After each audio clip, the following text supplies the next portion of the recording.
First, cleanse the inside. மத்தேயு 23:26. முதலில் உட்புறத்தை தூய்மையாக்குங்கள். இது கிறிஸ்து வழங்கும் வாழ்வு தரும் நற்செய்தி. அமர்வோம். இயேசு காவியத்திலிருந்து, நெஞ்சகமோ நிரந்தர வஞ்சகமாயிருந்தால் அடுத்தவன் மீது அவதூறு நினைவும் களவும் பொய்யும் காமமும் கர்வமும் பொறாமையும் கண்ணியம் இன்மையும் கொலையும் ஏமாற்றமும் பேராசையும் நிரம்பி இருக்கும். அன்பான சகோதர சகோதரிகளே, அன்பான தொலைக்காட்சியிலேயே விசுவாசிகளே, உள்புறம் சுத்தமாக இருக்க வேண்டும். அகத்தூய்மை என்பது வலியுறுத்தப்படுகிறது. அனைத்து வேதங்களிலும் அனைத்து மதங்களிலும் இந்த அகத்தூய்மை என்பது இறைவனுடைய அருளினால் நம்முடைய முயற்சியினால் விளைவது. புறத்தூய்மை எப்படி நீரினால் நடைபெறுகிறதோ அல்லது இந்த புற தூய்மையை நீரினால் பெற்றுக்கொள்ளுகிறோமோ அதே போன்று இந்த அகத்தூய்மையை இறைவன் அருளும் இரக்கத்தினால் அருளினால் பெற முடியும், பெறலாம். ஒவ்வொரு ஞாயிற்றுக்கிழமையும் திருப்பலியை துவக்குவதற்கு முன்னால் நம் மீது தீர்த்தம் தெளிக்கப்படுகிறது. ஈசோ புலினால் என்றும் பாஸ்கா காலத்தில் தேவாலய வலப்புறம் என்றும் பாடல் பாடி நம் மீது ஜெபித்து குருவானவர் அந்த தீர்த்தம் தெளிக்கும் பொழுது நம் பாவங்கள் கழுவப்படுகின்றன. ஆகவே திருப்பலியில் பங்கேற்பவர்கள் நேரத்துடன் வந்து அந்த முதல் சடங்கிலே பங்கேற்க வேண்டும். அகத்தூய்மை என்பது மிக மிக முக்கியமானது, தேவையானது. வயிறு சுத்தமாக இருந்தால் வாய் நாற்றம் இல்லாமல் இருக்கும். நல்ல ஜீரணம், நல்ல செரிமானம், நல்ல சாப்பிடுகின்ற உணவை ஜீரணிக்கக்கூடிய வகையில செயல்பட்டால் உடல் சுத்தமாக இருக்கும். அதே போன்று நம்முடைய எண்ணங்கள் தூய்மையாக இருந்தால் நாம் நினைக்கின்றவைகள் நடக்கும், செபிக்கின்றவைகள் நடக்கும். இதைத்தான் இன்றைய அருள்வாக்கு நமக்கு வலியுறுத்துகிறது. Better do a good deed near at home than go far away to burn incense. நீ அருகில் இருக்கின்ற இடத்திலே நீ நல்லதை செய். ஒருவன் என்ன செய்தானாம், என்ன கேட்டானாம், ஆசைப்பட்டானாம், நான் சைனாய் மலைக்கு மேலே போய் அங்கே இருந்து 10 கட்டளைகளை படிக்க வேண்டும் என்று ஆசைப்படுகிறேன் என்று சொன்னானாம். அதற்கு சொன்னார் ஒருவர், பதில் கூறுகின்றவர், நீ அதை கடைபிடிக்கிறதுக்கு சைனாய் மலைக்கு போகணுமா? இருக்கின்ற இடத்திலேயே இந்த கட்டளைகளை கடைபிடிக்கலாமே. ஆக இறைவன் விரும்புவது உன்னுடைய சாதாரண நிகழ்ச்சிகளிலே மன தூய்மையுடன் அகத்தூய்மையுடன் இருக்க வேண்டும் என்பதும், life is short, make haste to be kind என்று ஆமியல். இந்த வாழ்க்கை என்பது மிக குறுகிய காலம் நமக்கு கொடுக்கப்பட்டிருக்கிறது. இதிலே இன்னும் விரைந்து அன்பு செய்ய வேண்டும் என்றும், ஒரு சாதாரண அன்பு செய்கின்ற ஒரு காரியம் பல வகையான பெரிய பெரிய எண்ணங்களை விட சிறந்தது. நான் அதை செய்ய வேண்டும், இதை செய்ய வேண்டும், அப்படி இருக்க வேண்டும், இப்படி இருக்க வேண்டும் என்று சொல்வதை விட ஒரு சாதாரண அன்பை வெளிக்காட்டுகின்ற காரியமாக இருந்தால் அதைத்தான் இறைவன் விரும்புகிறார். கங்கையும் யமுனையும் கலப்பது போல அன்பையும் துறவையும் தன்னகத்து இணைப்பவனே சான்றோன் ஆவான். இரண்டு பெரிய ஆறுகள் இணையும் பொழுது அதனுடைய வல்லமை, சக்தி இன்னும் அதிகரிப்பதை போல அன்பையும் துறவையும் தன்னகத்தே இணைப்பவன் சான்றோன் ஆவான். ஆக இறைவன் இயேசு கூறுகின்ற இந்த உள்ளத்து துறவு அல்லது அகத்தூய்மை, அதனால் வல்லமை நமக்கு கிடைக்கிறது. பல சமயங்களில் நாம் என்ன செய்வோம், இன்றைய நற்செய்தி கூறுவதை போல சாதாரண காரியங்கள் மீது மிகுந்த நாட்டம் கொண்டு மிகப்பெரிய காரியங்களை கோட்டை விட்டு விடுவோம்.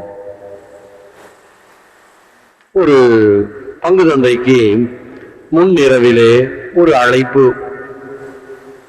தந்தையே உடனடியாக எங்கள் வீட்டில் இருக்கிற பாட்டிக்கு அவஸ்தை கொடுக்க வேண்டும், வாருங்கள் என்று. அது சற்று ஒதுக்குப்புறமான இடம், சற்று சேரும் சகதியும் இருக்கக்கூடிய இடமும் கூட. அது இருப்பினும் பங்கு தந்தை மழை வேறு பெய்கிறது, ரெயின் கோட் போட்டுக்கொண்டு அந்த வீட்டுக்கு செல்கிறார். மோட்டார் சைக்கிளை கொஞ்சம் தூரத்தில் நிறுத்திவிட்டு நடந்து போய் அந்த வீட்டை அடைந்து அந்த வீட்டில் இருக்கக்கூடிய பாட்டிக்கு இறுதி அருட்சாதனத்தை கொடுத்து அவர்களுக்கெல்லாம் சந்தோஷம். ஃபாதர் இரவு நேரமாக இருந்தாலும் தொந்தரவை பாராமல் நீங்கள் வந்து எங்கள் பாட்டிக்கு இந்த நேரத்தில் அவஸ்தை கொடுத்தீர்கள், நன்மை கொடுத்தீர்கள், நன்றி, ஏதாவது சாப்பிட்டுட்டு போங்க. இல்லை நான் சாப்பிட்டுட்டேன், இன்னும் வேணாம். சரி, நாங்கள் நல்ல கட்லெட் செஞ்சு வச்சிருக்கிறோம், 2 எடுத்துட்டு போய் நீங்கள் நாளைக்காவது சாப்பிடுங்களேன். சரி கொடுங்க இன்னும் வாங்கி பையில வச்சுக்கிட்டு திருப்பி வரார். தனிமையான பகுதியில திடீரென்று அவருடைய முதுகில ஒரு கத்தி. உடனே உன்னிடம் இருக்கக்கூடிய காசை கொடு அல்லது குத்தி விடுவேன். இவர் உடனே கொஞ்சம் கூட பயப்படாமல் தன்னுடைய ரெயின் கோட்டை கழட்டி விட்டு, கழட்டினதும் அங்கேயே பார்த்தது, ஓ நீங்க ஃபாதரா, சரி உங்ககிட்ட திருடுறது சரியில்லை, மன்னிச்சுக்குங்க அப்படின்னு சொன்னான். உடனே ஃபாதருக்கு சந்தோஷம், ஓ இவன் நல்ல திருடன் போல இருக்குது. திருடன்லயே நல்ல திருடன், கெட்ட திருடன் கிடையாது. இருந்தாலும் என்ன செய்கிறார், அங்கேயே பாக்கெட்ல விட்டு அந்த 2 கட்லெட் எடுத்து, இந்தாப்பா நீ இதை சாப்பிடு, நான் போன வீட்டில் கொடுத்தாங்க, இதை நீ சாப்பிடுங்க. என்ன கட்லெட் ஃபாதர்? மட்டன் கட்லெட் உள்ளது. தவசு காலம் ஃபாதர், நான் கறி சாப்பிட மாட்டேன். நான் செய்யறது திருட்டுத்தனம், இதுல தவசு காலத்தில் கறி சாப்பிட மாட்டேனா? என்ன பக்தி! ஒரு பாட்டி இப்படியே சிலுவை பாதை செஞ்சுக்கிட்டே போகும். அந்த வெரோனிக்கம்மாள் முகத்தை துடைக்கிற ஸ்தலம் வருது அல்லவா, அப்ப அதை தாண்டிட்டு போயிடும். அந்த ஸ்தலத்துல ஜெபிக்காது. இதை பார்த்த பங்கு தந்தை கேட்டார், ஏமா அந்த ஸ்தலத்தை தாண்டிட்டு போற? என் மருமக பேரு வெரோனிக்கா, அவ பேரை கேட்டாலும் எனக்கு பத்திக்கிட்டு எரியும். அவ பேர் இருக்கிற இடத்துல அந்த ஸ்தலத்துல சிலுவை பாதை செய்யறதா என்ன? அதனாலதான் அந்த ஸ்தலத்தையே விட்டுடுறேன் அப்படின்னு. இதெல்லாம் பாருங்கள், என்ன பக்தி முயற்சி! உள்ளத்திலே வெறுப்பும் கசப்பும் வக்கரமும் தீமையும் இருக்கிறது. திருட்டு அல்லது பல வகையான பாதகங்களை செய்கிறோம். ஆனால் தவசு காலத்தில் நான் கறி சாப்பிட மாட்டேன் என்று சொல்வதெல்லாம் வெறும் வெற்று பிதற்றல், உதட்டளவிலே இருக்கக்கூடிய பக்தி முயற்சி. மாறாக ஒருவர் மற்றவருக்கு தம்மையே அன்பில் பலியாக்குவதுதான் நற்செய்தி தரும் அபிஷேகம்.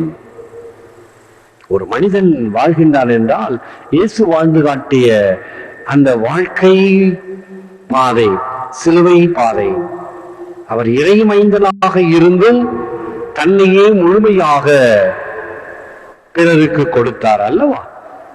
அதே போன்று ஒருவன் தன்னுடைய வாழ்வை பலியாக்குவதுதான் உண்மையான நற்செய்தி அபிஷேகம். True love is unconditional, costly and sacrificial if both embraces and lifts the burdens of others. உண்மையான அன்பானது எந்த நிபந்தனையும் விதிக்காது. அது மிக உயர்ந்தது, தியாகம் நிறைந்தது. இப்படிப்பட்ட அன்பு பிறருடைய துன்பங்களை களைவதாகும். பிறருடைய துன்பத்தை களையும் பொழுது அல்லது அவர்களை கட்டி இருக்கக்கூடிய கட்டுகளை களையும் பொழுது ஏற்படுகின்ற மகிழ்ச்சி இதனுடைய பிரதிபலன். தாய்லாந்து நாட்டிலே குரங்கு குட்டிகளை செல்ல பிராணிகளாக வளர்ப்பது பழக்கம். அப்படி ஒரு சிறிய குரங்கு குட்டியை வாங்கி வளர்க்கலாம் என்று ஆசைப்பட்டு வளர்த்தான், வாங்கினான். அது அடிக்கடி தன்னுடைய இடுப்பை வலியோடு சொரிந்து கொள்ளும். அது சொரிந்து கொள்ளும் பொழுது அவருடைய முகத்திலே வேதனை தெரியும். உனக்கு என்னவென்று புரியவில்லை, ஏன் இப்படி இது வேதனைப்படுகிறது என்று மெதுவாக அதை தன் மடியிலே வைத்து தடவி கொடுத்து பார்க்கிறான். அதனுடைய இடுப்பிலே ஒரு கம்பி, மெல்லிய கம்பி கட்டப்பட்டு இறுகி போய் உடலோடு உடலாக ஒட்டி கொண்டு விட்டது. சின்ன குட்டியா இருக்கும்போது அதை கட்டி போட்டு வச்சிருப்பாங்க போல. ஆகவே அது வளர வளர அது இறுகி விட்டது. அதனால் அறுத்து கொண்டு வெளியே வர முடியவில்லை. அது தருகின்ற வேதனையிலே அது வலியோடு சொரிந்து கொள்வதை தான் இவன் கண்டு மெதுவாக அதை தடவி கொடுத்து ஒரு கட்டிங் பிளேயர் எடுத்து அதை வெட்டினான். வெட்டியவுடன் ஏற்பட்ட அந்த மீட்பு, விடுதலை அதற்கு எவ்வளவு மகிழ்ச்சியை தந்தது என்றால் அவனை கட்டி பிடித்துக் கொண்டது. சின்ன குரங்கு குட்டி, அதன் கட்டுகள் அவிழ்க்கப்பட்டதும் ஏற்பட்ட மகிழ்ச்சி. இதைத்தான் நாம் ஆண்டவர் இயேசுவிடமிருந்து செபிக்கின்றோம். நம்மை சுற்றி கட்டி கொண்டிருக்கக்கூடிய கட்டப்பட்ட பலவிதமான கட்டுகள், தீய தலைகள், சாத்தானின் வலைகள், அது பில்லி சூனியமோ அல்லது மந்திர மாயம் தாயத்தோ எதுவாக இருந்தாலும் ஆண்டவர் இயேசுவிடம் வாருங்கள், அவைகளை எல்லாம் அவர் கட்டவிழ்த்து போக விடுவார். செபிப்போம். Lord Jesus, fill me with your love and mercy, that I may always think, speak and treat others with fairness, kindness, patience and goodness. ஆண்டவராகிய இயேசுவே, உம் அன்பினாலும் கருணையாலும் கனிவோடு என்னை நிரப்பியருளும். அதனால் என் சிந்தனை, சொல், செயலில் பிறரை நீதியோடும் கனிவோடும் பொறுமையோடும் நன்மையில் நடத்துவேனாக.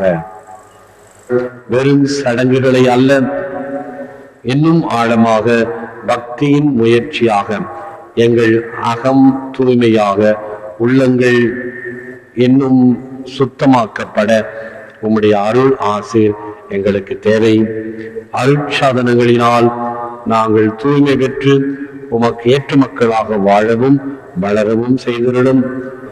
தொடர்ந்து நீர் எங்களுடைய அன்பு தேவனாக இருந்து நாங்கள் உங்கள் அன்பு மக்களாக இருக்கக்கூடிய வகையில தேவதாயோடு சேர்ந்து உமக்கு எங்கள் நன்றியர்களை தோத்திரத்தை சமர்ப்பிக்கின்றோம். ஏற்று வரமருளும் இறைவா, காக்கும் கரங்களினால். ஆமென். அன்பர்களே, ஒவ்வொரு வீடியோவின் கீழும் மறையுரை விளக்கங்கள் உள்ளன. படித்து பயன்பெறுங்கள். நன்றி, வணக்கம்.